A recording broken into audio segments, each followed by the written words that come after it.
Magandang araw kaibigan! Tuloy po kayo sa Felicidad's Channel. Sa mga kwento ng buhay at pag-ibig na hinalukay sa natatagong baul ni Felicidad. Pero bago po tayo magpatuloy, huwag niyo pong kalilimutan na i-like ang video, i-subscribe ang channel, at i-click ang notification bell para lagi kayong updated sa mga parating pa na upload.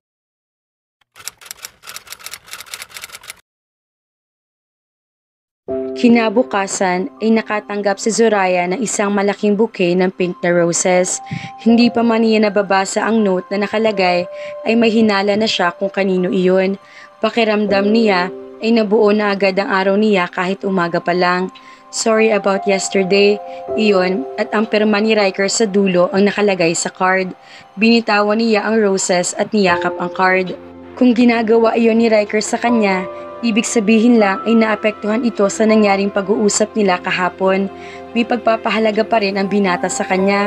Siguro ay kailangan lang talaga ni Riker ng oras para makapag-adjust sa mga nangyayari. Isang senyales ang ipinakita nito ngayon. Tama lang talaga na umasa siya. False alarm lang ang lahat. Natapos ang kasal, kibuin dili pa rin ni Riker si Zoraya. Ilang beses na sinubukan ni Zoraya na makipaglapit ulit pero tila iniiwasan siya nito. Ilang linggo bago sumapit ang kasal nila ay panay nasa business trip ang lalaki kaya hindi na talaga siya makagawa ng paraan para makalapit. Pero umaasa si Zoraya na ngayong kasal na sila ay magbabago iyon. Makikita ang saya sa muka ng mga magulang nila nang matapos ang seremonya. Simpleng butterfly garden wedding ang kasal, ang matagal na niyang pinapangarap. Mahilig kasi siya sa mga paru-paro at alam iyon ni Riker. Ito na rin mismo ang nagpaalala na iyon ang klase ng kasal nila para masunod ang kasunduan. Isa lang iyon sa mabibilang sa daliri ng isang kamay na ginawa ni Riker na nagustuhan niya. Piling-pili lang ang mga bisita. Halos mga kamag-anak lang nila iyon. Kahit ang mga madalas na ikinukwento mga kaibigan ni Riker na nakasama nito noong nasa bahay ampunan pa ito ay wala roon. Sa parte naman niya ay wala rin siyang kaibigan dahil wala talaga siyang masasabing malapit na kaibigan. Masyado siyang mahiyain para makipaglapit pa sa iba. Noong nga magkarelasyon sila ni Cyrus, hindi rin niya hinahayaan na isama siya nito sa mga social parties ng mga kauri nito dahil na rin sa ugaling iyon. Ang alam lang ng lahat ay may non-showbiz girlfriend ang rockstar. Maganda ang ikinalabasan ng kasal kung titignan mo ang lahat ng aspeto na mabibili ng pera. The venue, the display, the ceremony, and the food were all perfect, kagaya ng pinapangarap niyang kasal noon pa man. Pero sa kabila ng ganda ng kasal, hindi masasabi ni Zoraya na lubos na masaya siya. Masaya siya na makita ang saya sa mukha ng mga magulang at pati na rin sa mga magulang ni Riker. Nakangiti rin naman si Riker pero ramdam niya na may mali sa ngiti nito. Napatunayan niya iyon nang nakapagsolo na sila pagkatapos ng lahat ng seremonya. Tutuloy na ba agad tayo sa Paris? Isang trip to Paris ang regalo ng mga magulang ni Riker sa kanila. Ngayong kasal na sila. Nasabik si Zoraya sa ideya na iyon. Hindi sa pangarap niya na makapunta roon, pero dahil alam na makakatulong ang aura ng lugar sa kanila ni Riker ay nagustuhan niya ang lugar. It was the City of Lovers. Dahil gusto niyang bumalik ang nararamdaman sa kanya ni Riker, magandang pagkakataon ang lugar na iyon. Hindi pa rin binibitawan ni Riker ang cellphone nito nang umiling. Nope, kung ganoon, saan tayo pupunta? Pagkatapos ng may sumundo sa kanilang limousine, ngayon ay nakasakay na sila roon. House, simpleng sagot lang nito. Kanino? Ours? We have our own? Nagulat na tanong niya. Tumango ito. I bought that house years ago. Dapat ay manabik at maging masaya si Zoraya sa sagot ni Riker. Pero hindi niya magawa dahil na rin sa tila baliwala lang na pagkakasabi nito. Really? That's wonderful. Hindi mo sinabi sa akin ang tungkol doon dati. Sana ay nakatulong ako sa pag-aayos. That was supposed to be my surprise gift to you back then. Pero ako ang sinurpresa mo. Natahimik si Zoraya sa sinabi ni Riker. Lalo na at naramdaman niya ang pait sa boses nito sa mga binitawang salita. Ipinapakita na naman ng asawa ang sakit na naramdaman nito mula sa kanya. Pakiramdam ni Zoraya ay tila kinakain siya ng guilt. Nasasaktan siya na malamang nasaktan niya si Riker. Hanggang sa makarating sila sa bahay na tinutukoy ni Riker ay hindi na nagawa pa na muli magsalita ni halit na magpaliwanag si Zoraya. Alam niyang mali dahil pinili niya na manahimik, pero alam din niya na may mali talaga siya. Kung hindi niya sana ipinaglaban ang sariling kagustuhan noon, ay hindi sana siya magkakaganito ngayon. Maayos naman sila dati ni Riker, pero sinira niya iyon. Now, she was paying the price. Napahanga si Zoraya na makita ang bahay. May kalakihan iyon. Mansyon na kung maituturing. Pagpasok nila ng gate ay makikita ang malawak na hardin. Ilang metro din ang iniandar ng sasakyan nila mula sa gate hanggang sa makarating sa pinakabahay. Malaki pero komportableng tignan ang bahay. Simple lang kasi iyon at napaka-friendly ng blue and white color interior niyon. Tila ipinagawa ayon sa lahat na kagustuhan niya ang bahay. Thank you, Riker. I love it. Kilalang kilala mo talaga ako. Nawala lahat ng kalungkutan niya sa pagkakita ng regalo ni Riker sa kanya. Na-appreciate niya na lahat ng gusto ang ipinagawa nito. Pero ang pinaka-nagustuhan niya sa lahat ay sa kabila ng paghihiwalay nila noon ay napareserve pa rin ni Riker ang bahay. Hindi nagkomento si Riker sa sinabi niya. Maya-maya, iniyaya siya nito sa pangalawang palapag ng bahay. Ipinakita ng asawa ang master's bedroom. Habang papasok, ay nakaramdam siya ng kaba na may kasama rin na pananabik. Kasal na sila ngayon ni Riker. Sa kabila ng malamig na pagtrato ng asawa, hindi imposible na maaring gawin din nila ang ginagawa ng normal na mag-asawa. Isama pa, naniyaya siya nito sa master's bedroom. Hindi maiwasan ni Zoraya na maging malikot ang isip. Kilala niya si Riker bilang gentleman. Kahit ang mga halik nito ay mailalarawan niya na gentle rin, hindi ito ganoong kaagresibo at nirerespeto siya. Katunayan na roon na hinihintay pa talaga nito ang pagka-graduate niya sa kolehiyo para mahalikan siya ng mas maayos. Naisip niya tuloy kung may mangyayari sa kanila. Would he still be the same? Kahit na tila naging yelo na sa panalamig sa kanya si Riker, would he make love to her with fire? Kung may mangyayari ba sa kanila ngayong gabi, magagawa ba niyo na baguhin ang lahat ng pagkakamali niya? Magagawa ba niyo na ibalik ang damdamin na gusto niyang ipakita uli sa kanya ni Riker? Malaki ang kwarto. Inilibot ni Zoraya ang paningin sa paligid at napansin agad niya ang isang cabinet kung saan may nakataob na mga picture frame. Lumapit siya sa cabinet at tinignan ang mga picture frame. May pumiga na mainit na kamay sa puso ni Zoraya nang makita kung sino ang mga nasa larawan. Larawan nila iyon ni Riker na mga panahon na maayos pa ang lahat sa pagitan nila. Halos nasa 10 picture iyon. Mga larawan ng mga importanteng okasyon sa buhay nila na magkasama sila at ang mga larawan kung saan gumagala o nagde-date lang sila. Bigla niyang naalala ang mga iyon at lalo na pagtanto kung gaano kalaki ang nawala sa kanya. Na-miss niya iyon. Napakaganda ng mga ito. Hindi niya maiwasan na maibulalas. Inasa-isay niya ang pag-aayos ng picture frames. Itinayo niya ang mga iyon. Pero bago pa magawa ang pag-aayos sa iba ay pinigilan na siya ni Riker. Itinaob nito ang mga naayos na niya. Bakit? Nakakunot noong tanong ni Zoraya kahit naramdam na kung bakit ginawa iyon ni Riker. Ayaw lang niyang aminin sa sarili dahil masakit. Kaya nga nakataob, diba? Dahil ayaw ko nang makita. Nakalimutan ko lang ipaalis kaya nandyan pa mga iyan. Sa kabila ng sakit na naramdaman sa sagot ni Riker ay hindi pa rin naiwasan ni Zoraya na magtanong. Pero bakit? Bakit mo pa ako dinala rito kung ganito mo rin naman ako tinrato, Riker? Pumayag ka na magpakasal sa akin. Kapag pakiramdam mo ay nabaliwala mo ako, bumabawi ka sa akin. Pinapadalhan mo ako ng mga bulaklak. You even brought me to this house, to this room. You preserve this house. Pero kapag nakikita mo ako, nanlalamig ka sa akin. Nag-iba ka na ba talaga?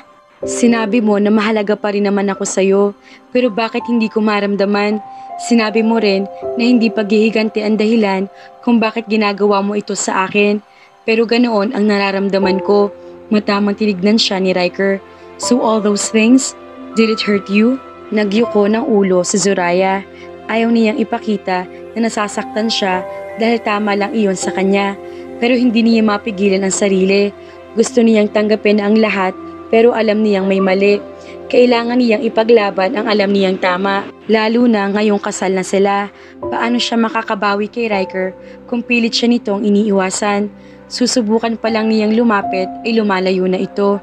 Oo, sagot niya maya-maya. You deserve it. Tumingala si Zoraya. Alam niya na nararapat lang iyon sa kanya pero nagulat pa rin siya na marinig iyon mula kay Riker. Hindi diretsyo nakatingin ang asawa sa kanya. Naglihis na ito ng tingin. Riker, sa halip na sumagot, ay tumalikod ito sa kanya. Saka naglakad palayo. Sinubukan niyang pigilan ang asawa. Hinawakan niya ang kanang kamay nito. Riker, please, mag-usap naman tayo. Ayusin natin ang lahat. Mag-asawa na tayo, diba? Pwede ba na ganito lang tayo? Alam ko na malaki ang kasalanan ko sa iyo noon. Tanggap ko rin kung sasaktan mo ako, pero sana pagbigyan mo naman ako ng pagkakataon na makabawi. Stop it, Zoraya. Pupunta lang ako sa study, saka na tayo mag-usap. Palagi mo na lang ako itinataboy. Anong gagawin mo sa study? Magtatrabaho? Kasal natin ngayon. You should... I didn't expect this from you. You've always been shy, pero ngayon, para nagiging nagger ka na. Isa pa, matagal na magkaibigan ng pamilya natin.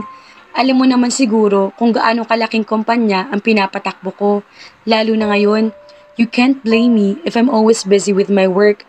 Wika nito, hindi pa rin humaharap sa kanya. Hindi ka naman dating ganyan. Dahil hindi ka na rin ganoon, nagsimula na uli maglakad si Riker. Mas mahalaga na ba ang trabaho mo ngayon kaysa sa akin? Tao ako, may damdamin ako. Nasasaktan ako dahil sa trabaho mo na yan. Hindi niya napigilan na mapasigaw. Tumigil si Riker at sandali hindi nagsalita. Well, maraming mga tao ang saklaw ng trabaho ko. Kung hindi ko pagbubutihan iyon, mas marami ang masasaktan kaysa sa'yo nag-iisa lang. Kaya please, spare me the drama. Makikipag-usap ako sa'yo kung kailan ko gusto. Pabayaan mo ko. Tutal, kinalimutan ko rin ang lahat ng kasalanan na nagawa mo sa akin noon. Matuto ka na lang na magpasalamat dahil sa kabila na nangyari, nagawa pa rin kitang tanggapin. Nagwawala ng lahat ng damdamin sa puso ni Zoraya at gusto na rin niya magwala ng mga sandaling iyon. Pero sa huling sinabi ni Riker, inatameme siya. Tama ito, hindi nga dapat siya nagrereklamo. Dapat itanggapin na lang niya ang kahit anong bagay na maibibigay nito sa kanya. Kahit kalamigan pa iyon, nagkaroon siya ng isang malaking pagkakamali.